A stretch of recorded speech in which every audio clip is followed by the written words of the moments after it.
What's going on, everybody? Welcome to episode 83 of Lobbing Scorchers. This is Ari Lillianwall. I got producer Noah here with me. Noah, we just spent about an hour and a half renovating the Lobbing Scorchers studio. Yep. We've got it all set up, and we are T-minus 1 week away from being done with the off-season, being done with preseason, and having actual games to cover. How are you feeling? I mean, I've been begging for games, and we took our own preseason, which was the last 3 hours, it felt like, to set up this new studio look. We've got a new studio look. We've got a new live stream look. 2025 is going to be not only a big year for the Sounders, but a big year for the boys here at Lobbing Scorchers. Yeah, I got clowned on.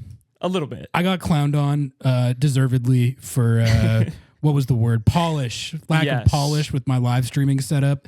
And, you know, we don't stand for lack of polish here. We decided to solve that right off the bat. Shout out to the commenter who it was fair points. It was good fair point, points. yeah. We have taken steps to amend that. We have a new setup, new studio setup. We got some new lighting that we're going to toy around with. It's we're on the up, Noah. We're on the up. The season's actually starting in a week. I'm feeling pretty good. And we've got a big show tonight. Starting this at 10:30 p.m.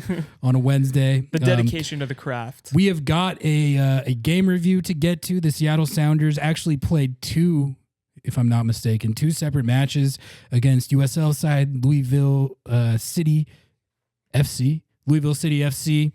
They won 4-0 in the first game and 3-0 in the second game. A lot more goals. We're going to break all that down. We are going to grade the Seattle Sounders preseason. We had an episode a few weeks ago where we graded their off-season moves, Craig Wives. We're going to grade their preseason after this slate of exhibition games is now wrapped up. And we've also got some major MLS news to hit later in the show. The Lucho Acosta-Evander saga has officially been resolved, and the Portland Timbies lost their best player. That's pretty funny. Lucho Acosta, a league MVP, has a new team. It's a seismic move. It's been a pretty dramatic and eventful offseason for a lot of these clubs who are getting in feuds with their star players. And now we have, like I said, a league MVP player, who's still in his prime, I would say, as far as his ability to produce in this league. He's going to FC Dallas.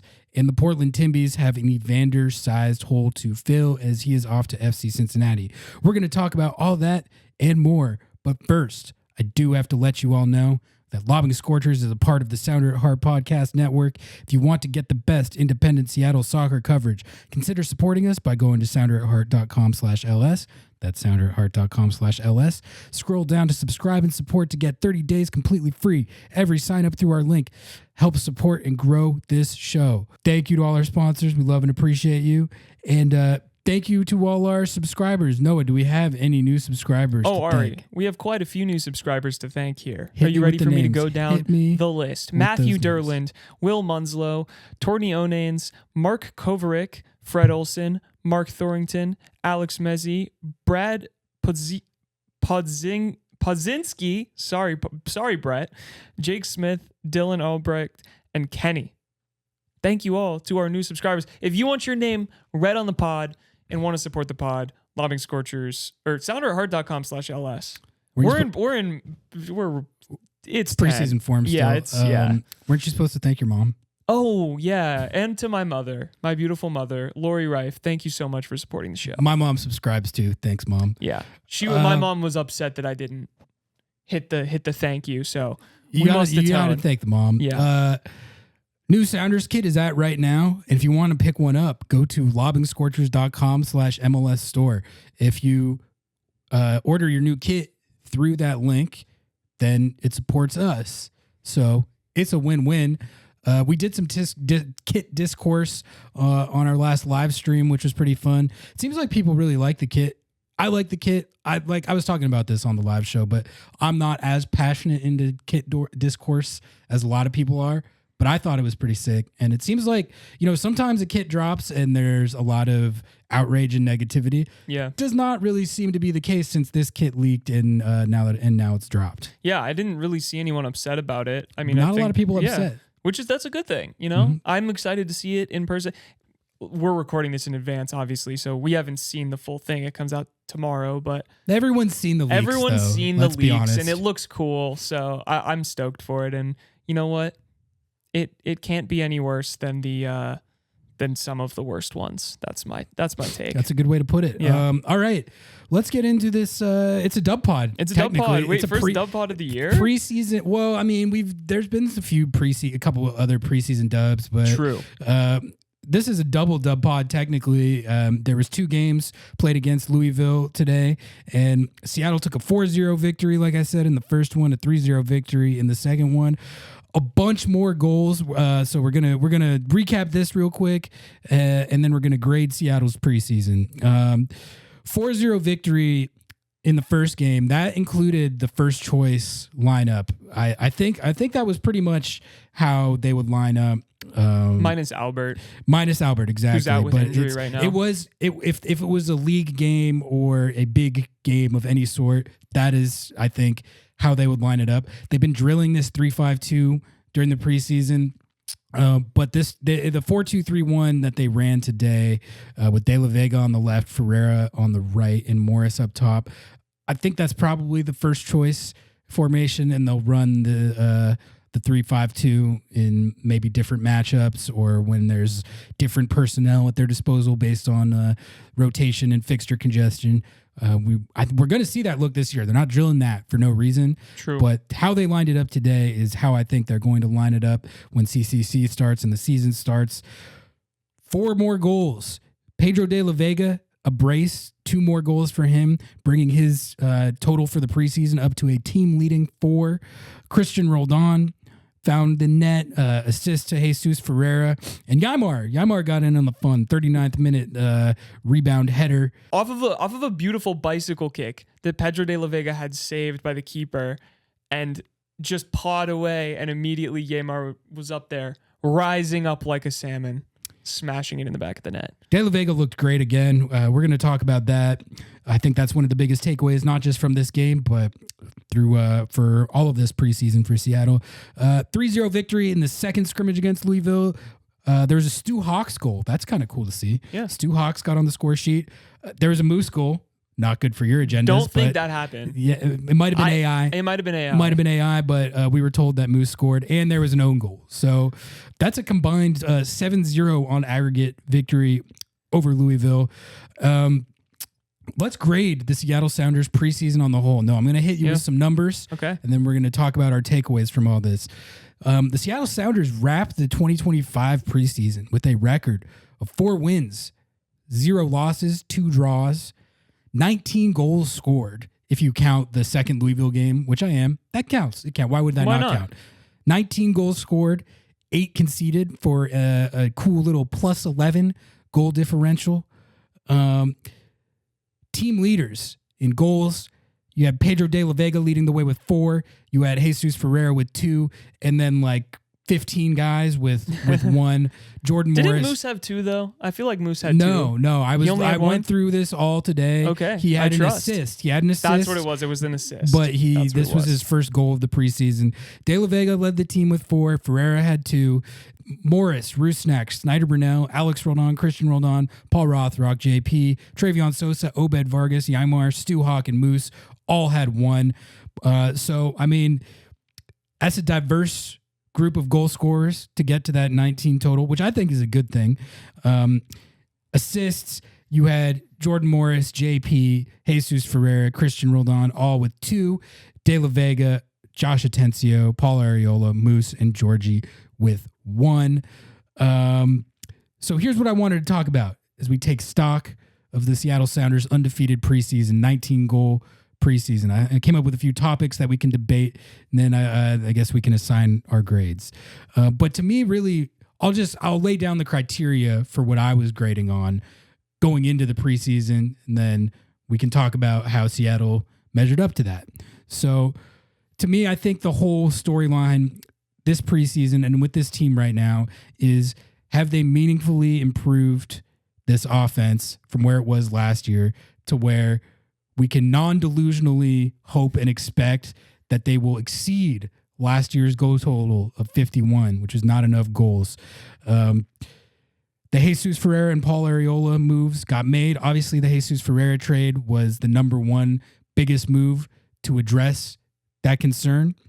And I got to say, after seeing them run that 3-5-2 to the effect that they did and score 19 goals, I mean, they had a 5-goal game this preseason, a 4-goal game this preseason, 2 3-goal games, 2 2-goal games, all multi-goal games. These are preseason opponents, but the teams that they were playing in Spain were not bad, you know. And Louisville City, there's a pretty big gap between Seattle and them. But the point is, like, playing against this competition to rack up 19 goals, that's good. That is what you want to see. And they weren't just like bum goals either. Like today specifically, Pedro's second goal was disgusting. I mean, just an absolute nasty strike. Top bins, perfect, on the stride. Just, I mean, it was splendid. It was splendid, Ari. It was splendid. So that's a good segue into the next thing that I was looking at as I took stock of and graded and assessed this preseason, which is the performance of Pedro de la Vega specifically. I think we've talked about ad nauseum how important him taking a pronounced, meaningful step forward is this year for the ceiling of this team. He still has to do it when the actual games start. But I mean, you really you could not have hoped to see anything more than we've seen from him in preseason in search of that breakout. I mean, he has been on it. He's looked sharp. His finishing has been excellent. The way he's combining with other players, specifically Jordan Morris and Jesus Ferreira, it just looks night and day, I think, compared to last year. He looks fit. He looks motivated. I don't want to jinx anything. Like I said, he's still got to prove it, and he's got to stay on the field. So those caveats notwithstanding, I mean, he has been the best player on the team this preseason, which is great to see. Yeah, no, I have been a doubter perhaps in the past, and maybe that was, I think a lot of people have, and I don't think it's unfair based on what we saw last year between the injuries and then how it looked when he was playing. Yeah, I mean, and he is a certified practice god, so I think there is a caveat of let's see him do it in the real. This feels real different games. though. But I was gonna say this game specifically, if you go back and watch it, this feels like his best game I've ever seen him play in his career. I'm so serious. I know you're playing against a USL championship team. It's a good USL championship team. One of the better ones. And, he played in Argentina. Like, I'm guessing the skill gap between like a good team and a bad team in Argentina is like, okay, I'm not even going to get into that because I don't know. But I think that what that's to say is like, you do see a different player. And I think that Jeremiah asked Christian about this at training today and was asking him, what's different about Pedro de la Vega? And all the guys are saying there's nothing different. There's nothing different about the way he's playing. It's just that he's healthy. He's healthy and he's confident and he's in the space to actually perform now. So I think that not only is it him having this full preseason, like I think both of us were kind of talking that he needed, but he's in a new formation where he is a center and an integral piece, and he's just healthy. He's not injured anymore. And will he stay healthy? We'll see, but it's very promising.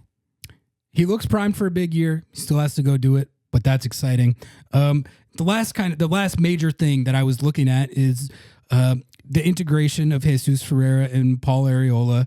I think primarily Ferreira. We're high on what Paul Arriola can bring to the table, but Jesus Ferreira and his skill set, that is what this team was hoping would be a big addition that could help push them over the top, in addition to Pedro de la Vega taking that step forward. And early returns there, all positive. 2 goals, 2 assists this preseason, and I think just mainly by the eye test, it looks like he's hit the ground running as far as establishing that chemistry with De La Vega and building on the chemistry that he already has with Jordan Morris from the U.S. national team. That seems to be a good fit so far, based on the attack looking as dominant as it has so far in preseason. Again, he still has to do it when the actual game starts.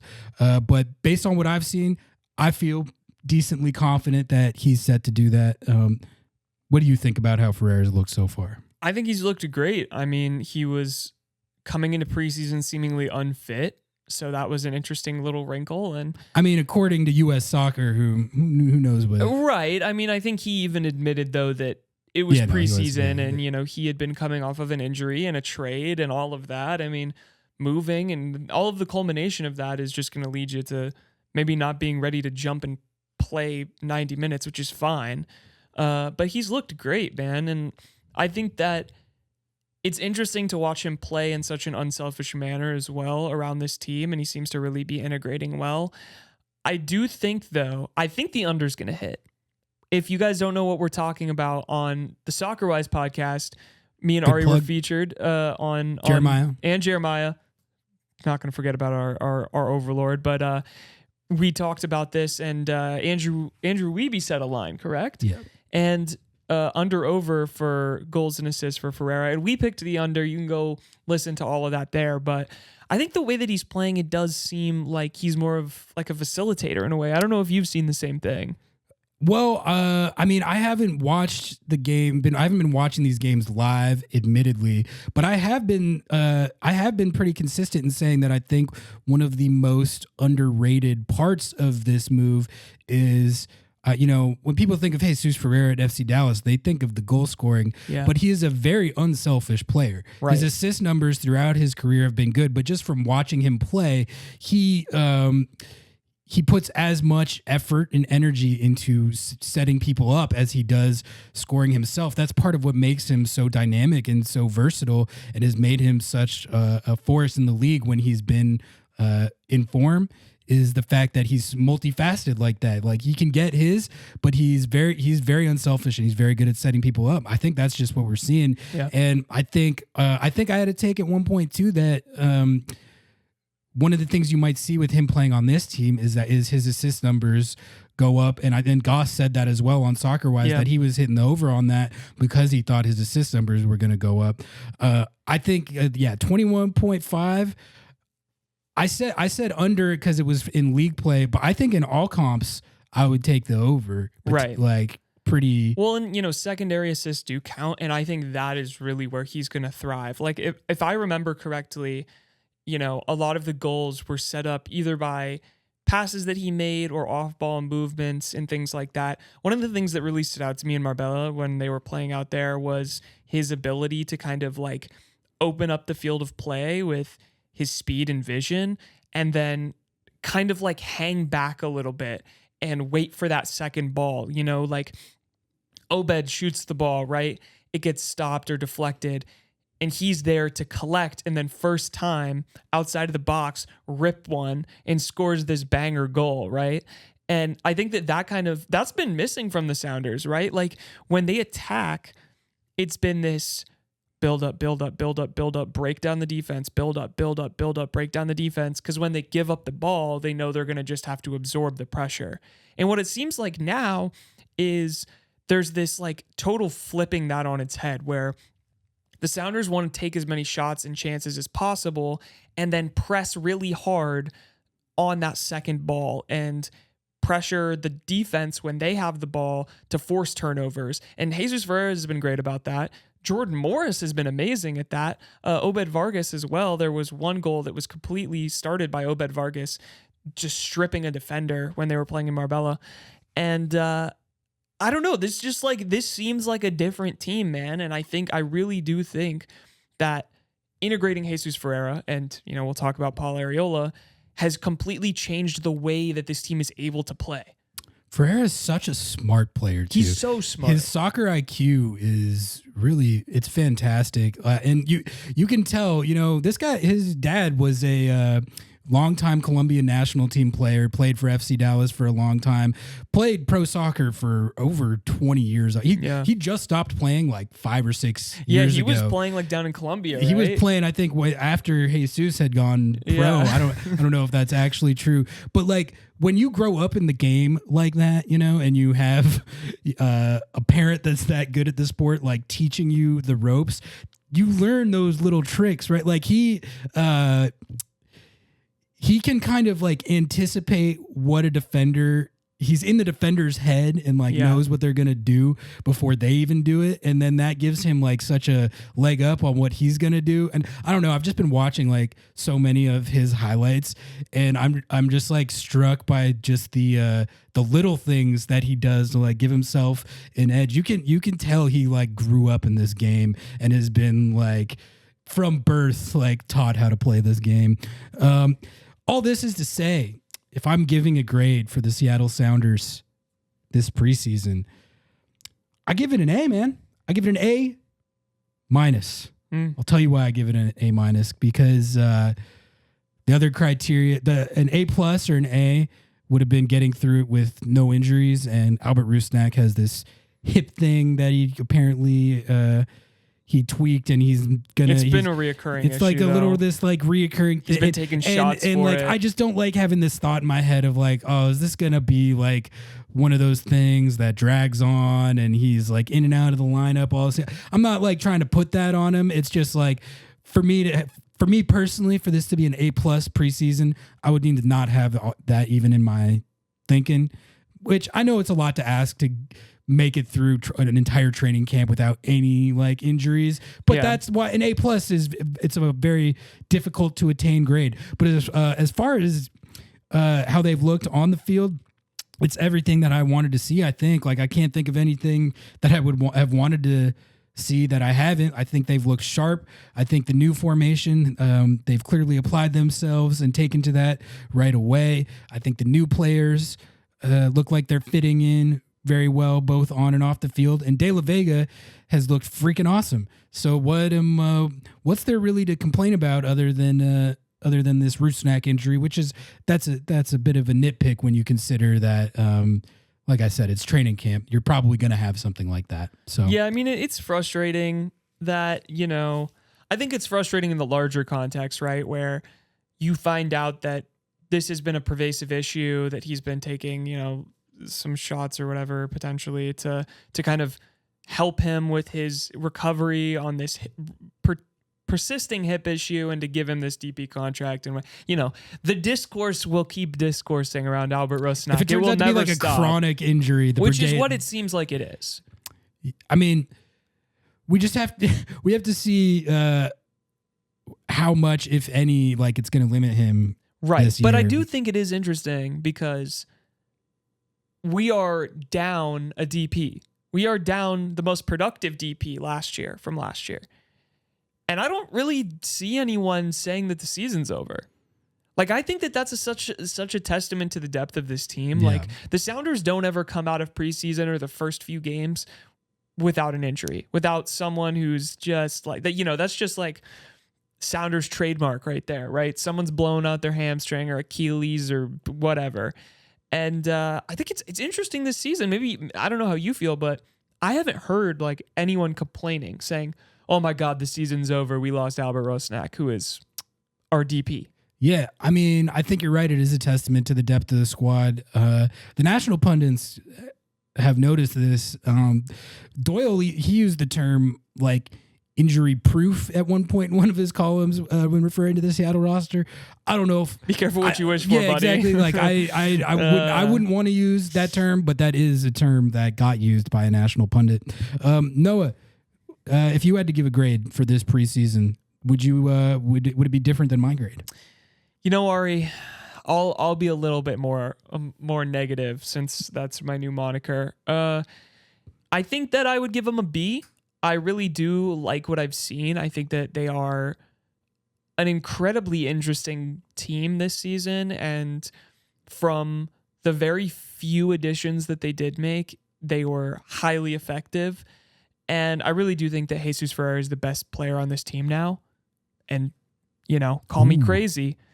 And I just think that's from a versatility perspective, from what he's allowed this team to change or kind of build around and open up everyone to be able to play in a position that's more friendly for them.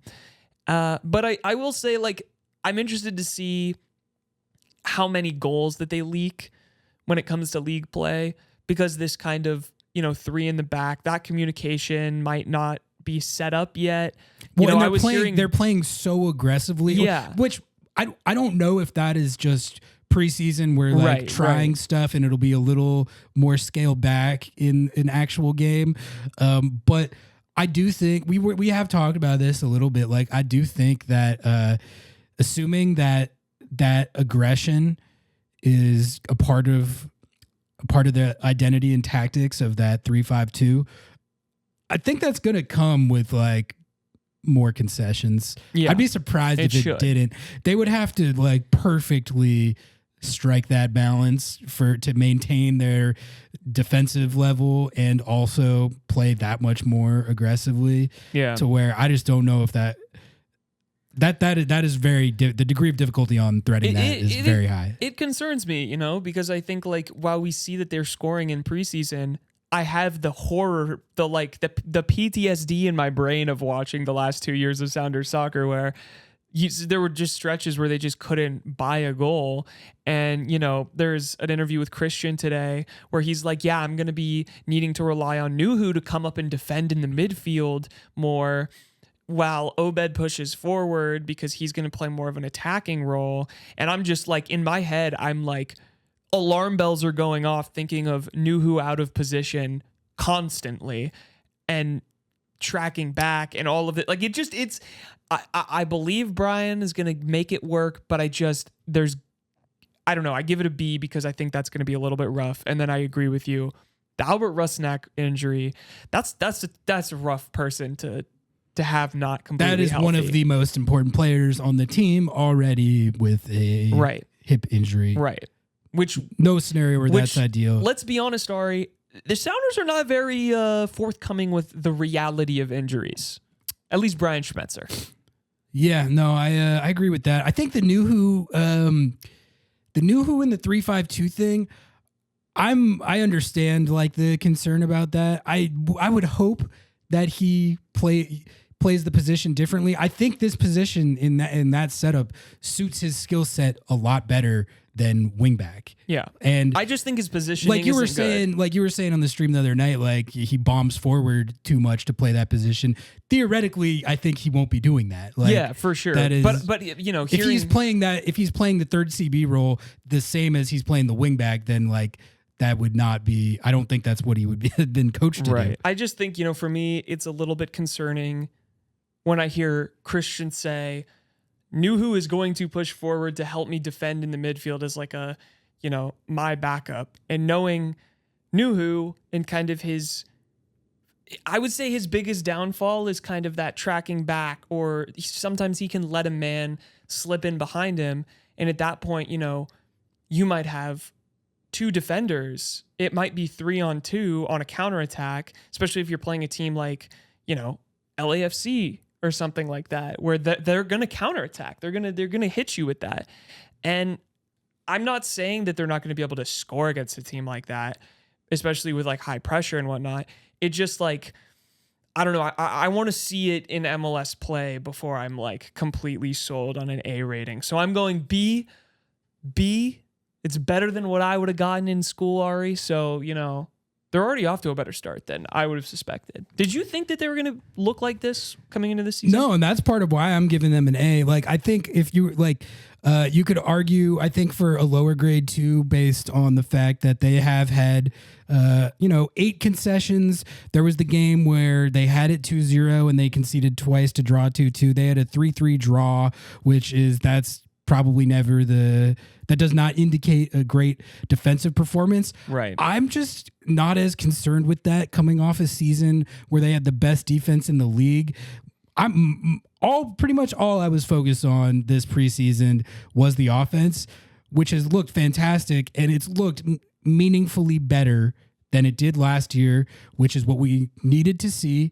And what I was hoping to see, and I think we saw that. So that's why I'm more A than B, because like they need to score more than 51 this year. I'm going to be tracking that. The road drive, to 51. It's going to be the road to 52. The road to 52. The road to 52. And we should get a little chalkboard. We can put I want at least 61 this year. Based on what I've seen, all comps this preseason, league play. Got 51 is what they got in league play last year. 10 more, I think that should be like a baseline. Like the expectation should be at least 10 more goals than they scored last year. And I think Jordan Morris Golden Boot. I think they're at least set up to do that. And to get to that goal, like you gotta have the foundation, which I think that's what they've done. They've done a good job of laying that, to my eye. Do you think, I have to ask, do you think that this is it? Like indications, like, you know how like when people are looking at stocks with the little like candlesticks or whatever, they look to see an indication for a rebound and it's going to go up to the moon. Do you feel like that's what it's looking like for Pedro? I think it is, and that's a good segue into our first agenda check of 2025. Yeah. Oh my God, guys! It's been a year since we've done agenda check. It's been a minute. It is our most popular segment on the show. We're looking for a sponsor for it. You know, if you want to sponsor the agenda check, hit us up. It would be that'd be like, it's like an honor to sponsor that. It would be an honor. We're doing the sponsor a favor at that point. We're just kidding. First agenda check of 2025. You wrote this down. Yep. Pedro de la Vega's stock at an all-time high. I mean, I would say based on everything that we just talked about, that agenda is very much strengthened. You know, I don't want to go too crazy and have people saying that we're like guaranteeing that he's going to be an MVP candidate. But I think if I've just been watching the highlights this preseason, and even from those, like you said, it is a different player. Yeah, like it's a healthy, fit, and motivated player who's in great form and who's he played out of his mind in these exhibition matches for whatever that's worth, which I honestly think coming off the season he had last year, to me, that is worth something. Right. I know a lot of people are going to say it's meaningless because it's preseason. Like, I don't think so. I think he needed a preseason exactly like this. And it's honestly like even beyond what I would have called a good preseason. He led the team in goals. The assist he had to Jordan Morris was excellent. So this agenda is honestly skyrocketing with the knowledge that it could come crashing down when the games actually start. Yeah, he could definitely Icarus, but like I don't think that that's gonna happen. Like I'm just gonna go out on a limb here and say that like he's gonna score a lot of goals and he's gonna be really good. And I think the only thing it obviously hinges on is, like we said, if he can stay healthy. And he doesn't look fearful anymore. I think that was something that I really took away from this, was like you could tell he was hesitant when he was playing after he came back from his injury. It was in his it was clearly in his head. Well, the injury was in his head, but I think also the weight of expectations was in his head. Right. And it's like you can't bomb any harder. You already bombed, you know, like people already feel how they feel about you. So fuck it. Play your game, ball out. I think this agenda is super strengthened, and I'm excited to see what he does because, like, man, it's, you know, he could really truly be the next Evander. You know what I mean? You have a bum season and you turn it around, and then maybe he's going to be going to another club. Who knows? Jeremiah said that according to his intel, the player that clubs globally contact Seattle about the most is still De La Vega, which I wasn't familiar with his pedigree. I wasn't familiar with your game, Pedro de la Vega. I wasn't familiar with his game when he was playing in Argentina, but he was a very, very highly rated prospect there, and I think a bounce back season like we're hoping for, and his name suddenly does shoot back into those conversations. The Sounders attacking soccer is back agenda. What is this, your personal agenda or a general agenda? This is just like, you know, we've been on the era of the Sounders defensive team. 2 years back to back of the best defense in MLS. Sounders attack is back agenda? Are we going to be an attacking club? Is this going to be less the defensive club of the year? I think so. I think Sounders attacking soccer is back. People have called you've heard this. People have called the ball of the last 2 years boring, uninspiring, slow, just not fun. I think it's going to be different this year. I think that narrative, I see what you're saying. I think that narrative, I don't agree with that in narrative. my opinion, that narrative got a little overblown. It was totally deserved and merited for the first few months of last season, where we recorded how many shows about it, how there was a lot of L pods. There was a lot. Well, there's L pods, but it was also even when they got results, it felt like pulling teeth. Yep. They weren't scoring a lot of goals, and I think what happened is people latched on to kind of that narrative and the feelings that got elicited during that era, which I'm not I get it. We were as disillusioned as anybody, but I think a lot of people stuck to that narrative when the reality is down the stretch of last season and into the playoffs, they were playing at a 2-point, whatever points per game pace. They weren't 2019 LAFC, but they were scoring goals at a respectable rate for an MLS club, and then they combined that with an elite defense and made a legitimately good run into the playoffs. Almost made it to MLS Cup. So I think the idea that they're this boring defense first team that didn't know how to score goals, I think that's a little overblown. I think that was more true at the beginning of last year than it turned out to be at the end of last year and into the playoffs. That said, I do think that there's at least reason to hope, based on what we've seen so far in preseason, that this attack can take another step, even from where it got to near the end of last year. And they can, I would love to see them have the type of season, maybe they might never have a season where they put up 70, 75 right. goals or something like that. But a season where they're racking up stats like the Dempsey Oba days, and they remember how just electric they were to watch in those days. It was like appointment viewing, watching those two guys every week. If either one of them got hurt, then it became, or was out for whatever reason, became a different story. Yeah. But when those two guys were on the field, it was the most fun team in the league to watch.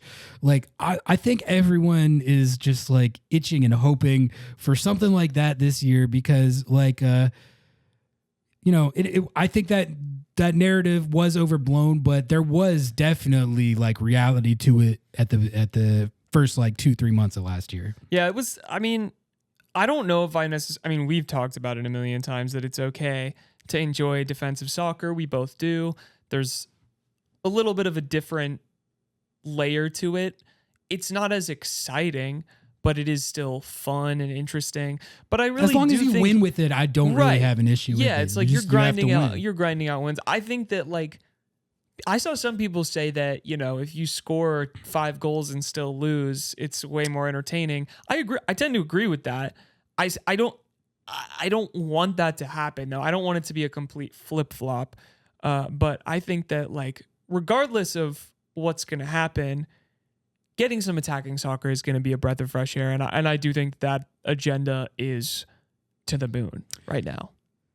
Best in the West agenda. I feel like that's also on pretty good standing right now. Outside of how Seattle has looked this preseason, there's just a lot of question marks, I think, going around the West right now. I think what's going to happen is an unexpected team like Minnesota or Houston or something is going to turn out to be a lot better than we think, and that's going to throw a variable into it. Everyone was saying San Jose, but they lost 5-0 the other day. I think the Quakes thing is it's excitement with Bruce. It's excitement about Chicho. I think the reality of a turnaround like they're trying to embark on right now is that it just typically doesn't work one off season with the new coach. Even Bruce Arena, all of a sudden you go from literally one of the worst MLS teams of the last 10 years into a playoff contender. I was talking to this about with Nico on the live stream. They gave up 80 goals, almost 80 goals, yeah. 78 goals last year, which is just crazy. So not to get on a Quakes tangent there, but what were you talking about? Oh yeah, best in the West. Yeah, there's there's question marks surrounding both LA clubs. Frankly, I have very little doubt that particularly LAFC are going to be elite. I think they're going to be an elite club, even with the turnover that they've had. I think the Galaxy are honestly in an even dicier situation than LAFC. But again, I find it hard to believe that they're going to fall off all that much. But then you get to Salt Lake, Houston, Minnesota, Colorado, Vancouver, Portland. It's anyone's guess on how good or not good any of those teams are going to be. So there's just been so much shuffling. I think the Seattle being the best in the West agenda is a good agenda right now, more because of the question marks around everyone else than even anything about the Sounders. Well, I don't know if you saw, but that chart that we talked about last time, the percentage of minutes returning. The rankings have updated since there's been more transfer moves, and the Sounders are now second in returned minutes, just below Toronto still. And I think that's like people. I saw the dumbest pundits out there.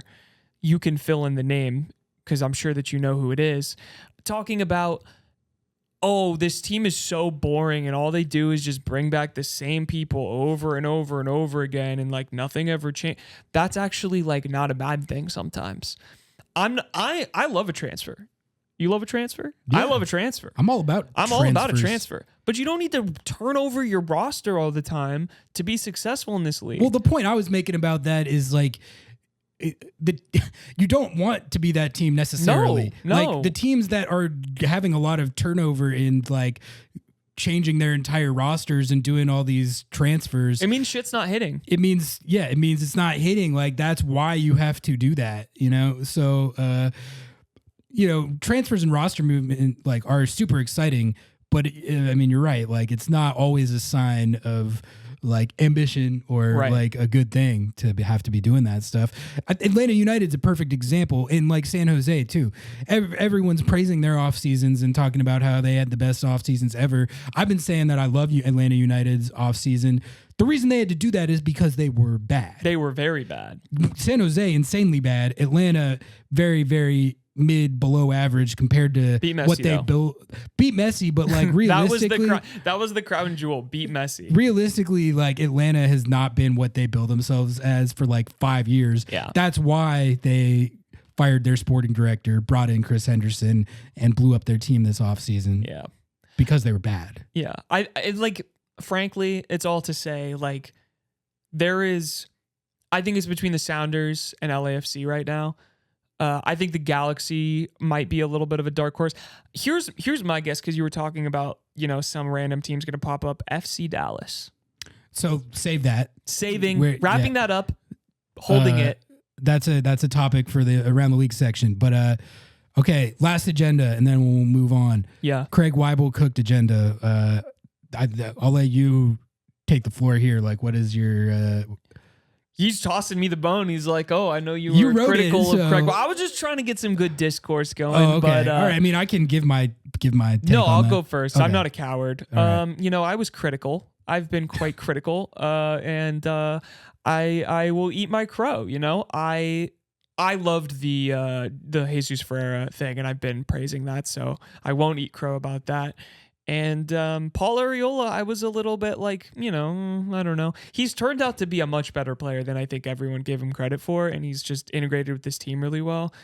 And I don't know, I haven't seen Kim Ki-hee play, but he's there, he exists, he's an extra piece. And like, would I have loved another superstar? Yeah, but like, that's probably going to happen in the summer when you get another U22.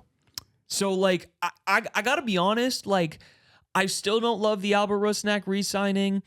Jordan Morris being a DP, I'm like kind of like, it's kind of fine at this point to me. But like, yeah, what are you going to do? You can't just like let Albert walk. I mean, you could, but then it's like, it makes this whole... Anyway, that's all to say, given the circumstances, given what like we've all kind of learned as like the budget, the Sounders are very budget oriented.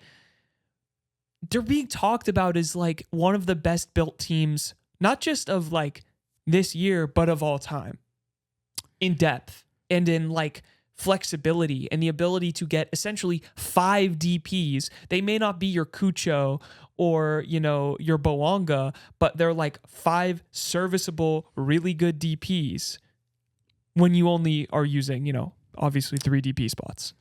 I think it's undeniable that he cooked with the Ferreira trade. Yeah. To be able to get Ferreira on TAM, it's a great trade. It's a great trade. I think we're gonna find out exactly how much he cooked when the games start.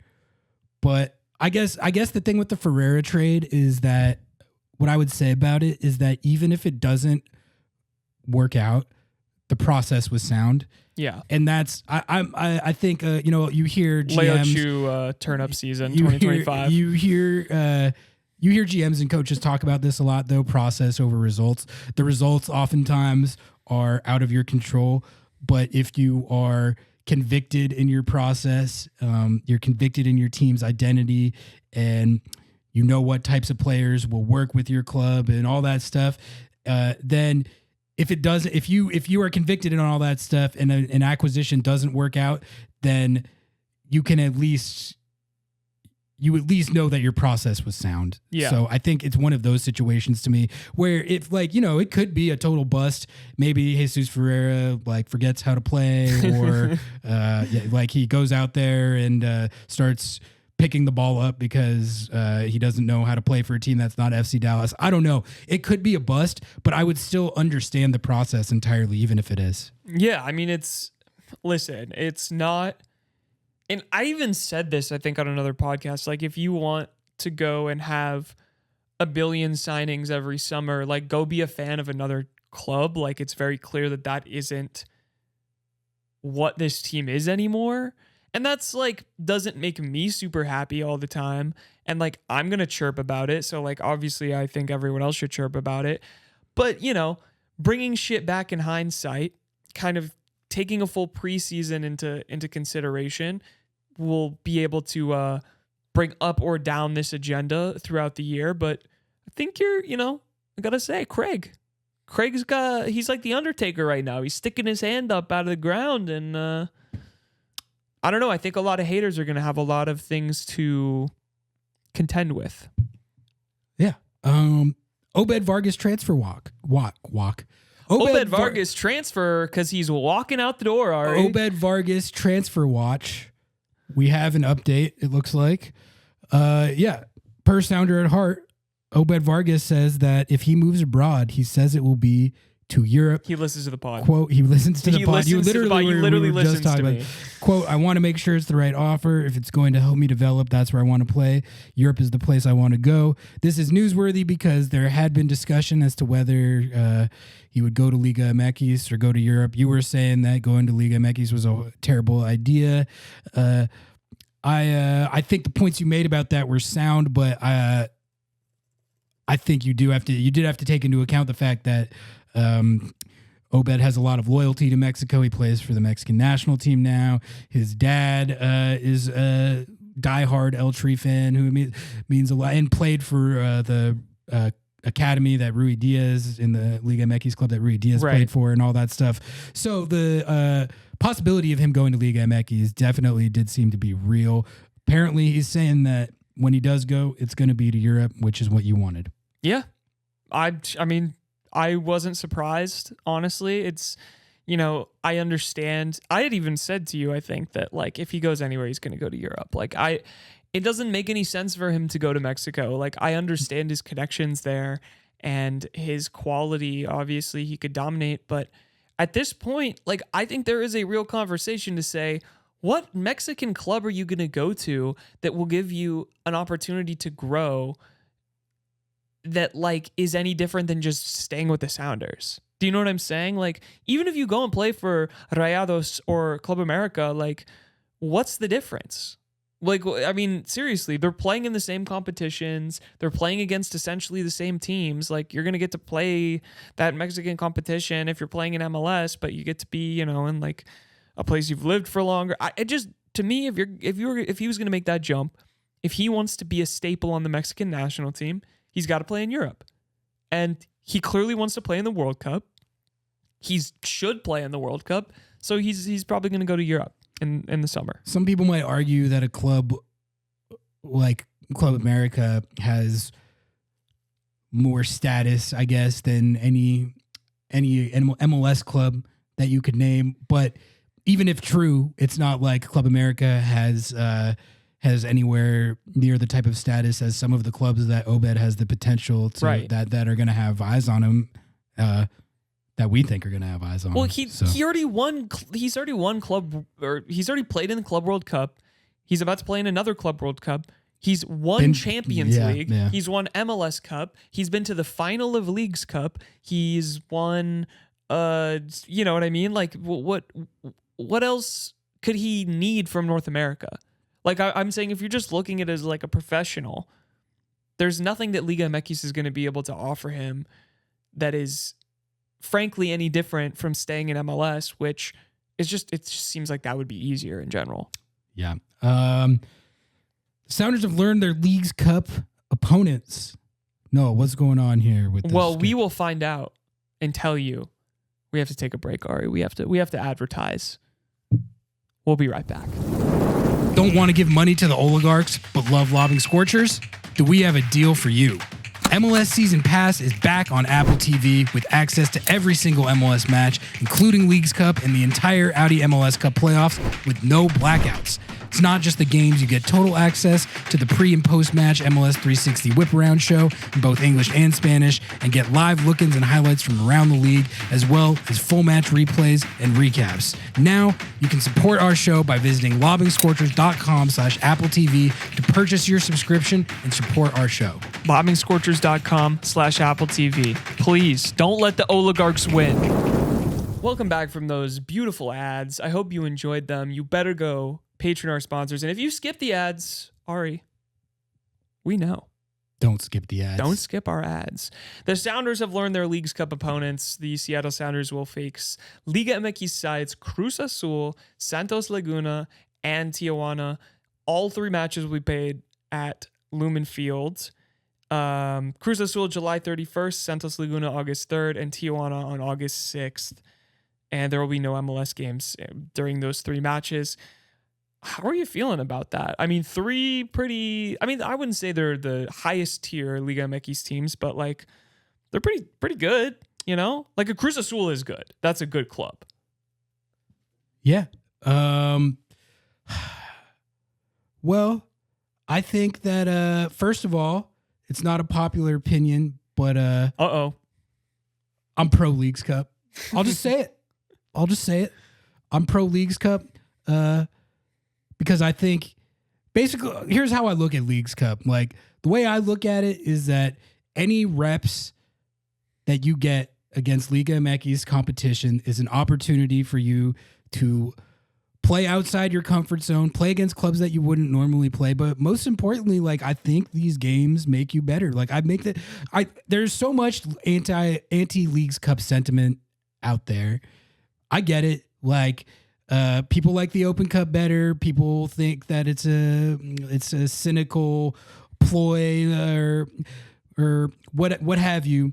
But I truly believe that one of the reasons that the Sounders won Champions League is because of the Leagues Cup run, in part because of the Leagues Cup run that they went on the year before. So for me, like I think this is a good trio to face as measuring stick opponents, and these are the type of games where if you take them seriously and you go hard, like you can get a lot out of them. Even I wouldn't say I care that much about winning it, but I do think like these are good games for the teams to be playing in, whether it's playing Liga MX in Champions Cup or Leagues Cup. I think there's a lot that you can get out of these games. I think it's undeniable that we would both be more excited to win a Leagues Cup than an Open Cup. Is that? I mean, am I reaching here? Yeah, I mean, a lot of people. I would be. I'm saying us too. Yeah, as, I mean, that's how I don't. Yeah. Like I'm sorry. Like I love the Open Cup. I think anyone who says that they would is honestly trying to say that they value the Open Cup as more significant. I think you're being disingenuous. I am a pro Open Cup This is guy. we're gonna This is it. The podcast is over. We're gonna get shut down by the ProRel for USA fans. It's over for us. But realistically, like, what is so I just don't really understand what's all of this love and affection for, a tournament that we've won 4 times. We've won it 4 times. It's the history, it's the memories, it's like I love it. It's shithousery. It's the novelty of it. It's the shithousery. That's what it is. It's great. I get all that. But I mean, it's just like, let's be honest here. What is more valuable to the Sounders in this moment? Is it playing Louisville City at Starfire in front of, 10,000 of us sickos, or is it playing Cruz Azul in front of probably a sold-out Lumen Field in a real meaningful match that can qualify you, for Champions League? I just want to say, when we were talking, we were kind of having this conversation on a previous show, and I was explaining why the oligarchs don't like the U.S. Open Cup, which I was not. A few people said that I was defending the oligarchy. Shout out Sounder Knaves. I was not defending the oligarchy. I was explaining how the oligarchy thinks. Yeah. I was taking you inside the mind of an oligarch. Once you understand the mind of the oligarch, it explains like how and why these things work the way they do. The reason I was explaining that is because people act mind blown by it. They're like, why would the higher ups choose Leagues Cup over the Open Cup? This is an outrage. It's once you understand that the oligarchs' sole obsession is with their bottom line plunder and nothing else. Yeah. That's how those decisions get made. Chest. That's what I was explaining. You can kill the messenger if you want, but it is literally everything I said is literally a fact, Sounder Knaves. I will be watching every single Open Cup game. So, you can shit on me all you want for my takes. I am very excited that the Sounders are playing in Leagues Cup versus Open Cup. I think there's such a value in having Open Cup. I think it's super fun to watch. I actually think the way that MLS is doing it, where they're kind of giving the shittier MLS teams an opportunity to go play for a trophy that they could potentially actually win, is way more meaningful, because you're going to get an opportunity for USL clubs to still play these, MLS teams, but have a chance to actually upset them. And for me, my agenda, Ari, I want to see New Mexico United lift that goddamn trophy. Oh man, do you know what I'm saying? I mean, that would be one. Yeah, that would so be that's why I'm pro Leagues Cup. That would be one of the greatest days of my life. I do want to clarify one more thing on this topic before we move on. Before we get canceled and guillotined. Before we got on a tangent here, I definitely don't see it as a situation where. I don't want the Sounders to never play in Open Cup again. I think for this year specifically, with the Club World Cup and CCC in there, it makes way more sense for them to do it how they're doing it, where Defiance plays in the Open Cup for this year, and then you take it case by case, year by year, right? Right. If based on on the competitions next year, hell yeah, put the first team back in Open Cup. I understand why some people might have thought that I was saying that they should not play in the Open Cup anymore. That is not necessarily my contention.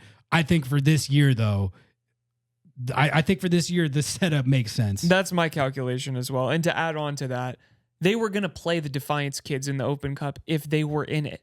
If they weren't playing in Leagues Cup and they were in Open Cup, I promise you, unless they made it to the semis or the finals, they were going to play the Defiance kids. Well, so that's another... and then everyone would have been upset, and then it would have just been back to this cycle of complaining about the Open Cup, which the most well-intentioned fans and the best fans, the people who are very anti-complaining about the club, that is their hill that they love to die on. That's I get it. I love it. I respect it. Keep shooting your Scorchers. Lob them. I'm going to be watching Leagues Cup and Open Cup and enjoying both. And I love that the Defiance are in it. I'm going to go watch Ballard play in it. We got to go to Ballard in Spokane they're playing again. Remember we went to that matchup they're last playing year? Spokane Velocity? Yeah, they're playing the same club. That team is good. Yeah, we're big Spokane Velocity. Ozzy Alonso, co-owner. Yeah, anyway.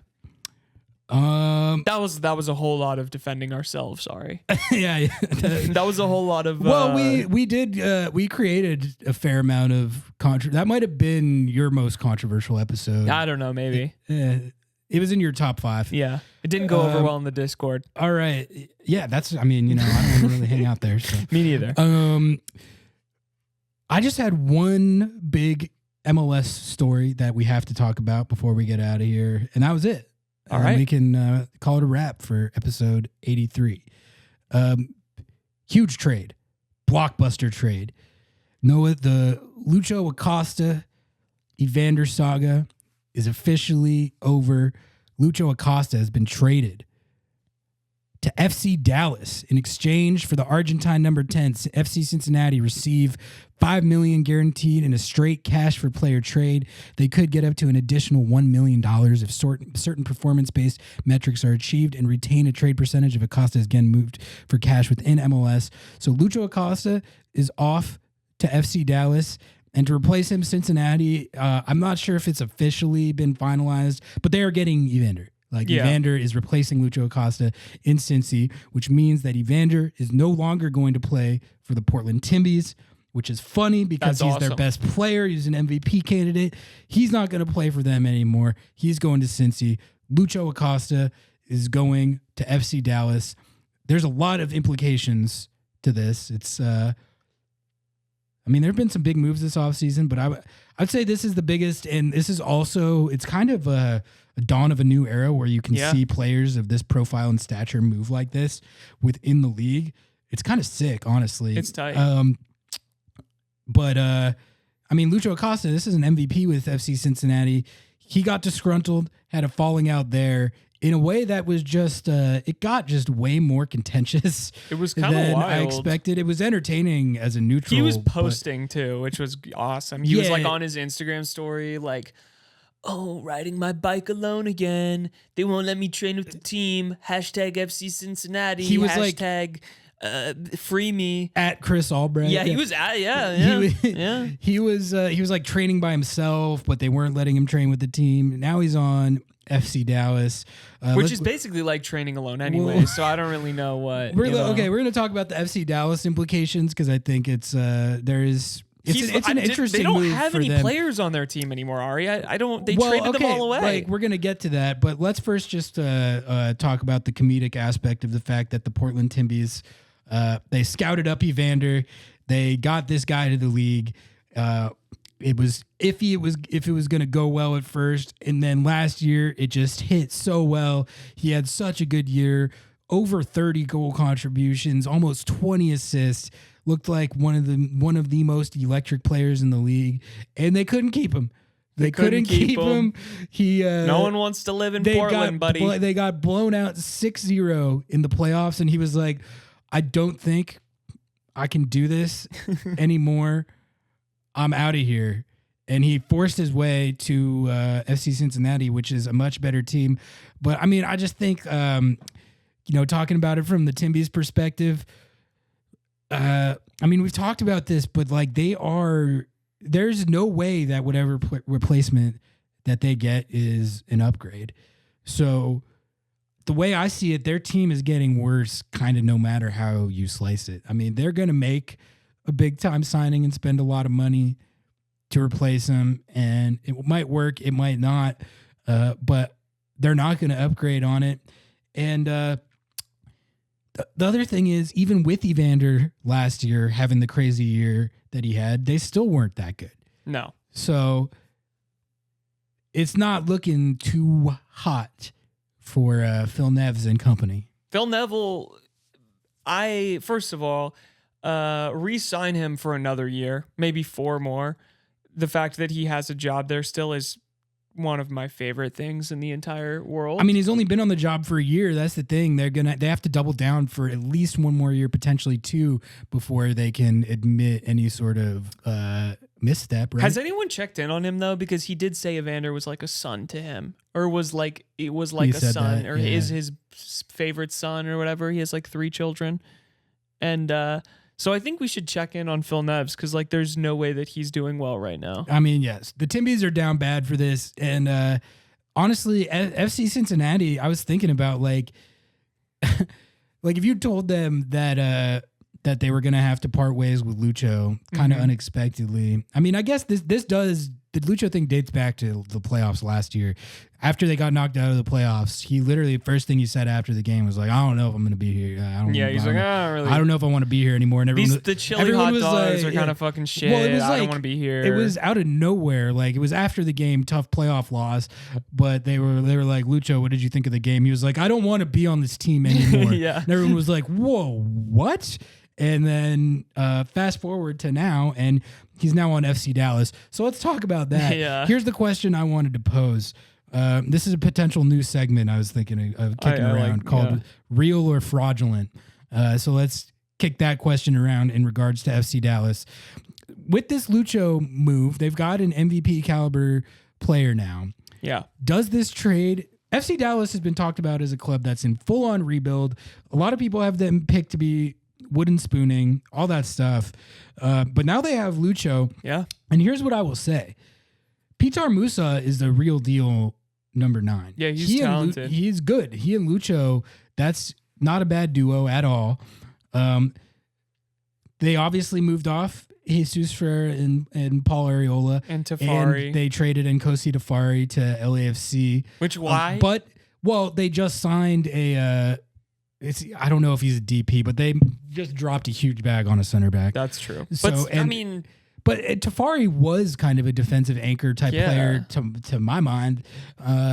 And so I don't know why you wouldn't just keep him, but they did spend a bunch of money on You can't keep anyone in that city, man. And the thriving metropolis of Frisco, Texas. Yep.